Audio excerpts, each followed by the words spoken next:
Praise the lord. దేవునికి మహిమ కలుగును గాక. ప్రతిరోజు క్రమం తప్పక వాగ్దానాన్ని వీక్షిస్తున్న ప్రతి ఒక్కరికి యేసయ్య నామంలో ప్రత్యేక వందనములు. సబ్స్క్రైబ్ చేసుకొని అనేక మందికి షేర్ చేసి దేవుని మాటల ద్వారా బలపరచండి.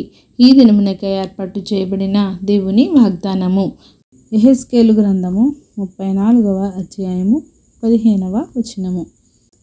నేనే నా గొర్రెలను మేపి పరుండబెట్టుదును, ఇదే ప్రభువగు యెహోవా వాక్కు.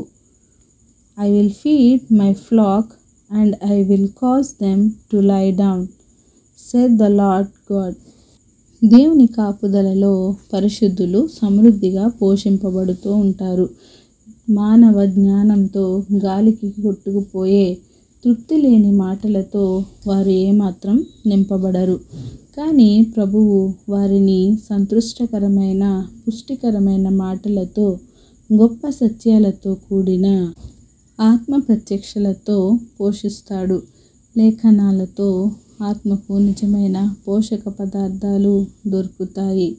ఆ లేఖనాలు పరిశుద్ధాత్మ ద్వారా హృదయంలో కృమ్మరించబడతాయి.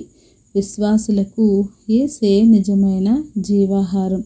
అలాంటి పవిత్రమైన పోషక విలువలున్న గొప్ప జీవాహారాన్ని తానే స్వయంగా ఇస్తానని మన గొప్ప కాపరి వాగ్దానం ఇచ్చారు. పరిశుద్ధ పరలోక సత్యాలతో మనసు నింపబడినప్పుడు మనకు గొప్ప విశ్రాంతి, ప్రశాంతత దొరుకుతాయి. యెహోవా చేత పోషింపబడేవారు శాంతి సమాధానాలతో జీవిస్తారు. ఎటువంటి బుద్ధిహీనమైన తలంపులు కానీ ఆందోళన కానీ వారి మనసులోనికి రాకూడదు. కేవలం ఆయన వాక్య ధ్యానం, ప్రశాంతతలు మాత్రమే మన హృదయంలో ఉండాలి. మనము ఆయన మేపిడి గొర్రెలము. ఆయనే పచ్చిక గల స్థలములలో మనలను పరుండబెట్టి విశ్రాంతి కలుగచేవాడు. ఆయన వాక్కు సత్యమైనది, నిజమైనది. గొర్రెల కాపరి తన గొర్రెల కొరకు ప్రాణం పెట్టువాడు. ఆయనే కాపరిగా ఉంటాడు. కానీ వాటి బాధ్యతను ప్రక్కవారికి కానీ వేరే వారికి కానీ అప్పగించడు. ఎందుకంటే ఆ కాపరికి ఆయన గొర్రెలు అంటే అంత ప్రియమైనవి అని, అవి అంటే ఎంతో ప్రేమ. కనుకనే వాటి బాధ్యతను ఆయనే నిర్వర్తిస్తారు. వాటిని పచ్చికనైన స్థలములలో పరుండబెట్టి శాంతికరమైన జలముల యొద్ద నడిపించువాడు ఆయనే. ఆమేన్.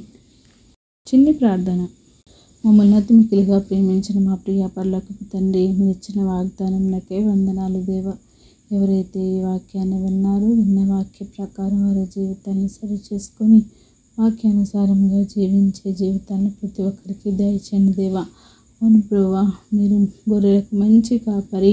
గొర్రెలు ఎవరైతే నీ స్వరము వింటారో నాయన, వారిని నీవు తప్పక నాయన వారి ఆపదలను నుంచి నాయన వారిని కాపాడి వారిని రక్షించే దేవుడు తండ్రి. నాయన వారికి కాపరిగా ఉండి నాయన వారిని నాయన పరుండబెట్టుతానని సెలవిచ్చిన దేవా, నీకు వందనాలు.